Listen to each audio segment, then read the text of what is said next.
Hello मेरे प्यारे साथियों।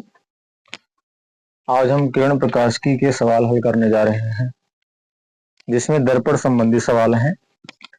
कह रहा है कि 30 सेंटीमीटर वक्रता त्रिज्या के उत्तल दर्पण के सामने 5 सेंटीमीटर ऊंचाई की वस्तु दर्पण से 10 सेंटीमीटर की दूरी पर रखी है।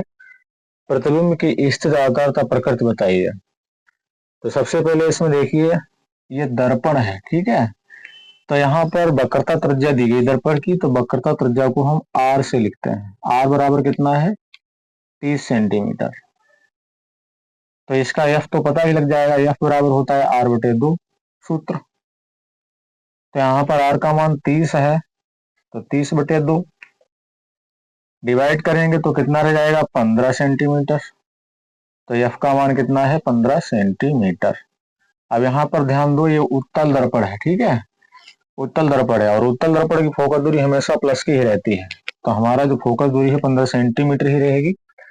और कह रहा है कि सामने 5 सेंटीमीटर ऊंचाई की, ऊंचाई किसकी है? वस्तु की है, ठीक है। ऊंचाई किसकी है? वस्तु की है। तो यहाँ पर वस्तु की ऊंचाई को हम y1 से लिख सकते हैं, और 5 सेंटीमीटर है तो 5 सेंटीमीटर दर्पण से 10 सेंटीमीटर दूरी पर रखी। हमेशा ध्यान रखो, दर्पण से बाईं साइड में वस्तु रखते हैं तो यहाँ पर वस्तु की दूरी कितनी हो जाएगी? माइनस की हो जाएगी, माइनस की 10 सेंटीमीटर। प्रतिबिंब की स्थिर आकार तथा प्रकृति बताइए, ठीक है। तो यहाँ पर बी निकालना है और इसका आकार भी निकालना है। आकार प्रतिबिंब का जो होता है वो y2 होता है, और प्रकृति निकालनी, यानी प्रतिबिंब कैसा बनेगा? सीधा बनेगा या उल्टा बनेगा, ठीक है। तो सबसे पहले यहाँ पर हम दर्पण का सूत्र लगा करके हम प्रतिबिंब की स्थिति निकालेंगे। तो दर्पण का सूत्र होता है 1/f बराबर 1/b और प्लस 1/u। यहाँ पर हमें b निकालना है, तो हमारा 1/b बराबर क्या हो जाएगा? 1/f और माइनस 1/u, ठीक है। तो यहाँ पर मान रखते हैं सभी के। एफ का मान कितना है? 15, तो 1/15 माइनस यू का मान कितना है? 10 माइनस का, तो 1/-10। अब यहाँ पर 15 और 10 का लासा कितना हो जाएगा? 30 हो जाएगा।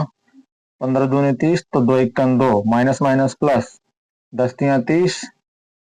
तो यहाँ पर 2 और 3 5 हो जाएंगे बटे 30। इसको हम 5 से जब डिवाइड करेंगे तो 5 6 30, तो यहाँ पर 1/6 हो जाएगा। जब 1/b का मान 1/6 है तो b बराबर कितना हो जाएगा? 6 1 6, तो b का मान कितना हो जाएगा? 6। यानी प्रतिबिंब की स्थिति कितनी है? 6 सेंटीमीटर है, ठीक है। उसके बाद में कह रहा है कि आकार, तो एक सूत्र हमारा होता है m बराबर y2/y1 और बराबर माइनस b/u। तो इस वाले फार्मूले से आवर्धन का सूत्र होता है, इसी वाले फार्मूले से हम वस्तु जो प्रतिबिंब की ऊंचाई है, यहाँ पर क्या कह रहा है? प्रतिबिंब की स्थित आकार, आकार का मतलब वो कितना ऊंचा है प्रतिबिंब, ठीक है। तो यहाँ पर y2/y1 बराबर माइनस का v/u। अब यहाँ पर y2 निकालना है, y1 का मान दिया गया है। y1 का मान कितना है? y1 का मान 5 है, तो यहाँ पर 5 बराबर माइनस b का मान 6, और u का मान यहाँ पर कितना है? u का मान यहाँ पर माइनस का 10 आया है, तो माइनस माइनस कैंसिल हो जाएगा। 5 1 5, 5 दूना 10, तो यहाँ पर 2 से काट दो, 2 3 6, तो यहाँ पर y2 बराबर कितना आ जाएगा? प्लस का 3, प्लस का 3। इसका मतलब वस्तु का आकार जो है वो 3 सेंटीमीटर है। और बात करें प्रकृति की, तो प्रतिबिंब कैसा बनेगा? सीधा और आभासी बनेगा। प्रतिबिंब सीधा, सीधा इसलिए बनेगा क्योंकि प्लस का रहा है, सीधा तथा आभासी। और दूसरी बात, यहाँ पर प्रतिबिंब का आकार जो है वो वस्तु के आकार से छोटा रहेगा, क्यों? प्रतिबिंब का आकार 5 सेंटीमीटर, वस्तु का आकार 5 सेंटीमीटर, प्रतिबिंब का आकार 3 सेंटीमीटर है। सीधा तथा आभासी रहेगा, ठीक है।